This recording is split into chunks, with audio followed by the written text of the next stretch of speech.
देखेंगे विस्तार से। इंदौर में युग पुरुष आश्रम में हुई मौत को लेकर सोशल मीडिया पर कई तरह की खबरें चल रही हैं, जिसका कलेक्टर ने खंडन कर दिया है। उधर यह भी साफ हो गया है कि बच्चों की मौत की वजह गंदा पानी था।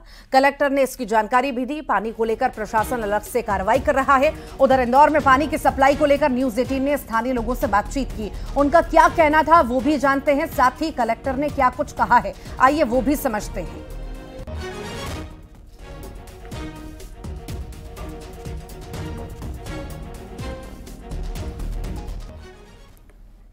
देखिए, संक्रमण की जो बात दो जगहों से, एक युग पुरुष धाम से और दूसरा एक अन्य जो चितावत में हॉस्टल था वहाँ से भी आई है। इसी को देखते हुए हमने एक वृहत अभियान चलाया है, ख़ास तौर पर सभी बोरिंग के पानी के सैंपल लेने का, जहाँ पर ज़्यादा लोग एक स्रोत का उपयोग कर रहे हैं, और इसके साथ साथ किचन को भी चेक करने का। कल ही हमने 40 सैंपल्स लिए हैं जो सेंट्रल लैब में भेजे गए हैं और हमारे मेडिकल कॉलेज के लैब में भेजे गए हैं। अगले 4-5 दिनों तक ये सघन अभियान हम चलाएंगे। शहर के सभी हिस्सों से सैंपल लिए जाएंगे, जिससे कि हमको पता रहे कि कहीं पर संक्रमण तो नहीं है। मिक्स आता है और अभी बारिश में तो गंदा ही आएगा पानी, साफ पानी आना बंद हो जाता है, और जो आता है पानी वो मिक्स आता है, आधा नर्मदा बोरिंग का जम जाता है बर्तनों में। सब लोग भरते हैं पानी, पर फिर वहाँ से टंकी से मंगाते हैं, पीते कोई नहीं। बहुत गंदा पानी आता है, पीने लायक बिल्कुल नहीं रहता, वो बिल्कुल चैम्बर जैसा आता है। पिछले 5 साल से हम ऐसा ही पानी देख रहे हैं। गंदा पानी आता है। हमारे यहाँ तो 5 साल से लाइन कट गई है, जब से नई लाइन डाली तब से पानी नहीं आता है। 5 साल हो गए हैं, और जिनके घर में मोटर से आता है उनके यहाँ भी गंदा पानी आता है। पानी आ ही कहाँ रहा है। सागर में न्यूज 18 की खबर का बड़ा असर हुआ है। दूषित पानी की जांच के लिए जिले के आला अधिकारी ग्राउंड जीरो पर पहुंच गए। कलेक्टर दीपक आर्य मेहर गांव पहुंचे और पीड़ित परिवार से मुलाकात की।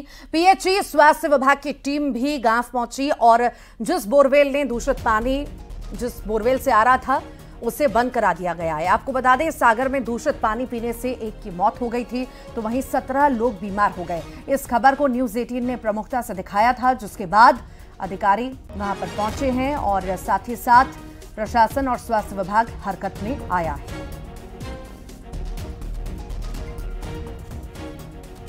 यहाँ पर की आउटब्रेक हुआ था उल्टी और दस्त का।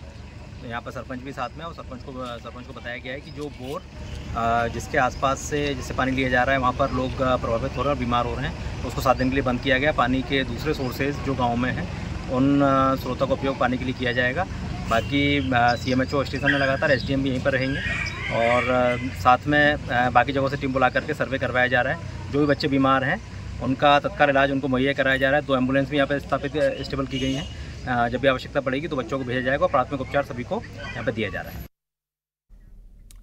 तो गंदे पानी पीने को मजबूर हैं लोग और परेशान लगातार हो रहे हैं, बीमार हो रहे हैं। कई लोगों की मौत भी हो चुकी है इस मामले में। इंदौर की क्या तस्वीरें वो भी जानेंगे, क्या हालात बने हुए हैं, और साथ ही साथ सागर के भी हालात जानेंगे। सहयोगी मिथिलेश इंदौर से जुड़ गए हैं, तो पंकज सागर से हमारे साथ जुड़ गए हैं। मिथिलेश, आखिर कैसी स्थिति बनी हुई है? पानी की वजह से लोग परेशान हो रहे हैं, गंदे पानी की वजह से, और अब क्या स्थिति बनी हुई है? चूंकि कलेक्टर भी पहुंचे वहां पर, आश्वासन भी दिया गया है, कब तक आखिर समाधान होगा जो समस्याएं लगातार बनी हुई हैं? देखिए, अगर इंदौर की बात करते हैं तो देश का सबसे स्वच्छ शहर, प्रमुखता से खबर को दिखाया था। इंदौर के लोग पीते हैं, ग्रामीणों से उनका हालचाल जाना था। जो बच्चे थे, इसमें लगभग 5 साल से लेकर 60 साल तक के लोग जो है दूषित पानी पीने से बीमार हुए थे। इसमें डॉक्टर का भी ये कहना था कि ये बिल्कुल इसको डायरिया कह सकते हैं। इसमें उल्टी दस्त लगातार लोगों को हो रहे थे, और एकाएक ही ये संख्या बढ़ती चली गई। उसके बाद जब खबर प्रमुखता से दिखाई गई, उसके बाद SDM और कलेक्टर ने संज्ञान लिया, और सुबह जो है आपके पास लौटूंगी। मिथिलेश से मेरा सवाल था, मिथिलेश, आखिर क्या स्थिति बनी हुई है? चूंकि दूषित पानी पीने की वजह से लोग लगातार बीमार हो रहे थे, आखिर कितने लंबे वक्त से ये सिलसिला चला आ रहा है, और जब अब कलेक्टर पहुंचे हैं, आश्वासन दिया है, तो किस तरह का आश्वासन दिया है? कब आखिर जाकर के ये समस्याओं का समाधान होगा? देखिए ऋतु, सबसे हैरानी की बात है कि आश्वासन दिया गया है, जांच की बात कही जा रही है, लेकिन ये जांच कब कराई जा रही है जब 6 बेगुनाह दिव्यांग मासूमों की मौत हो चुकी है।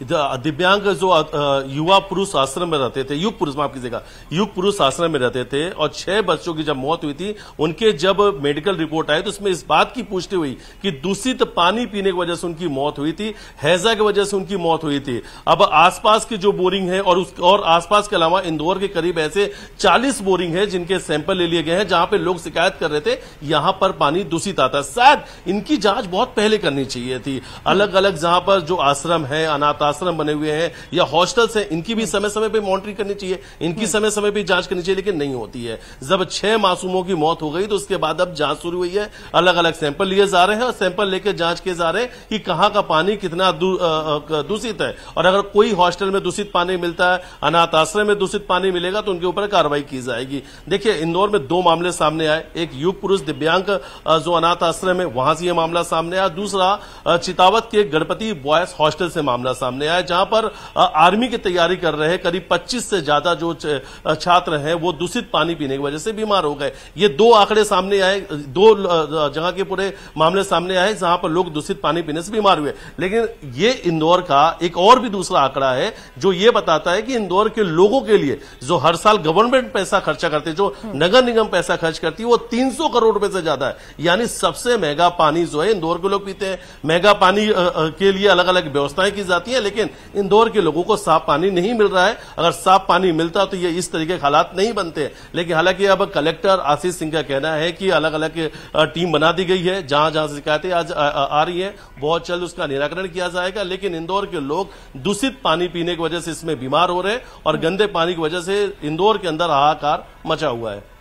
आश्वासन तो दे दिया गया है मिथिलेश, पर दयनीय स्थिति जो है वो हम लगातार देखते आए हैं, चाहे वो सरकारी स्कूल हो, अस्पताल हो, आश्रम हो, ऐसी स्थिति बनी ही रहती है। आखिर क्यों बनी रहती है, इस पर गौर करना बहुत ज्यादा जरूरी है। और जो ये परेशानियां हैं वो उन परेशानियों का जल्द से जल्द समाधान निकालना भी बहुत ज्यादा जरूरी है, क्योंकि लोगों की जान पर बन आती है।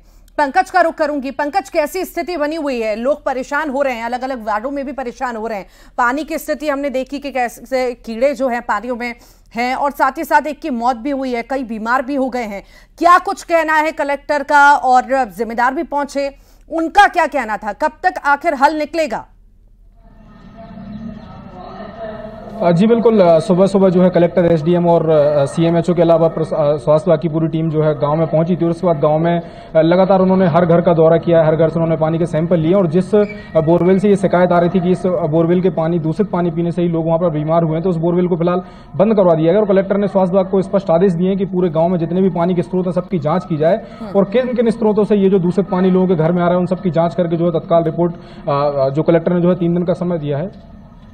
जी 3 दिन का समय, 3 दिन का जो है समय दिया है। और उसके बाद इसके बाद 3 दिन का समय देने के बाद जो है स्वास्थ्य विभाग को उन्होंने सचेत किया है कि 3 दिन में सारी जानकारी जो है कलेक्टर तक दी जाए। उसके बाद इसका जो भी निराकरण निकलेगा तो न्यूज़ 18 के लिए लगातार जो है आपको अपडेट करता रहेगा लोगों को। जी ठीक, लगातार बने रहिए। मिथिलेश भी बने हुए हैं। मिथिलेश, स्वच्छता की बात की जाती है और अव्वल इंदौर है भी, पर पानी के मामले में स्वच्छता अगर ना हो, स्वच्छ पानी ना मिले, लोगों का स्वास्थ्य अच्छा ना रहे, तो कहीं ना कहीं सवाल तो खड़े होंगे ही होंगे।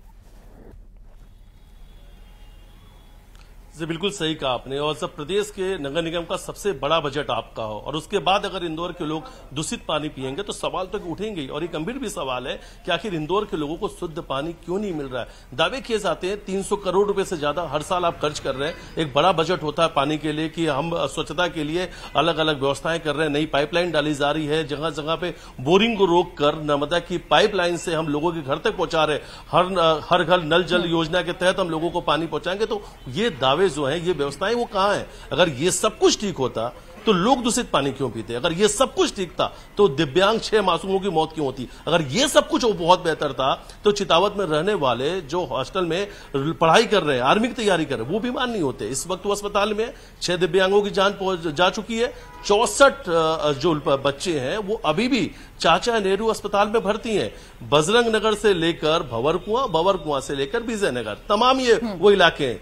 अगर आप कहते हैं कि ये सिर्फ निचली बस्तियों पानी खराब मिलता है तो विजयनगर तो आपका बिल्कुल रईसों का इलाका है, फिर वहां पानी क्यों खराब मिल रहा है? पानी खराब मिल रहा है क्योंकि आपकी व्यवस्थाएं बेहतर नहीं है। सिर्फ पैसे खर्च करने से नहीं होगा, सिस्टम को सुधारना होगा। ठीक करने के नाम पर सिर्फ और सिर्फ खाना पूर्ति होती है, ऐसा ही लगता है, क्योंकि अगर खाना पूर्ति नहीं होती तो ऐसी तस्वीरें हम बार बार नहीं देखते। फिलहाल बहुत शुक्रिया आप दोनों का ही जानकारी साझा करने के लिए।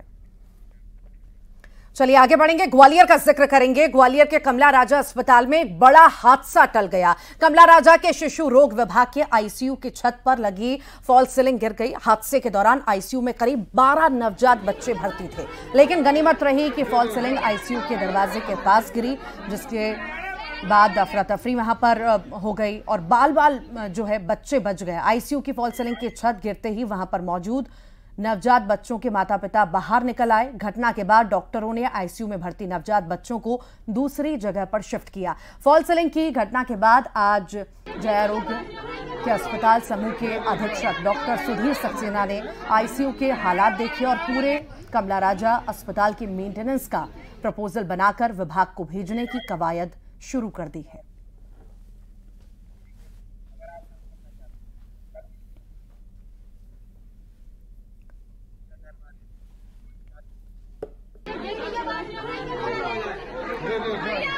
तो वहीं जांजगीर चांपा के जिला अस्पताल का हाल बेहाल है। मरीजों को संख्या बढ़ाने की वजह से एक बेड पर 3-3 मरीजों का इलाज चल रहा है। मरीजों को बेड नहीं मिल रहे, इलाज के लिए लोग भटक रहे हैं। अस्पताल प्रबंधन के लिए मरीजों की भीड़ को संभालना मुश्किल हो चुका है। बेड नहीं मिलने से मरीज अब प्राइवेट अस्पताल में महंगा इलाज कराने को भी मजबूर हैं। तो वहीं अस्पताल में 6 महीने से ऑक्सीजन की कमी है, जिसकी जानकारी अधिकारियों को दी गई, लेकिन अभी तक पर्याप्त ऑक्सीजन की व्यवस्था नहीं की गई है।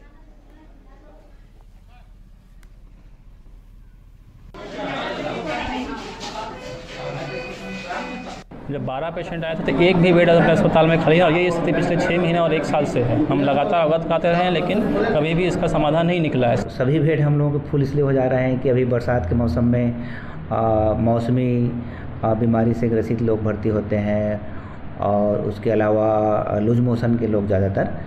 तो कोशिश करते हैं कि अधिक से अधिक लोगों को यहाँ पे भर्ती कर पाएँ।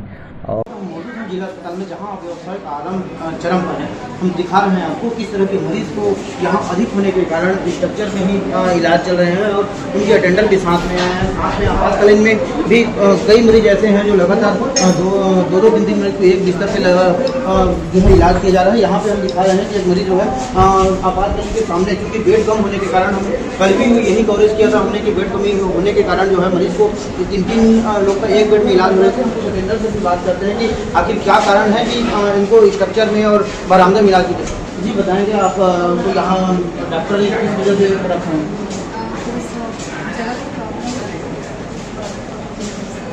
क्या बोले हैं, अंदर में वार्ड में कोई सीट नहीं है? तो इस तरह की अव्यवस्था भरी हुई हम लोगों ने डॉक्टर से भी बात किया। उन्होंने लगातार स्वीकार भी किया है कि जगह की कमी होने के कारण इस तरह की अव्यवस्था फैली हुई है। आपातकालीन रूम पर भी स्थिति बता रहे हैं कि यहाँ भी लगातार मरीज भरे हुए हैं और अधिक होने के कारण असमर्थ हैं और जिला अस्पताल की जो पूरा व्यवस्था फिलहाल चरमरा दी गई है। कैलाश कश्यप, न्यूज़ 18, जांजगीर चांपा। और इसी के साथ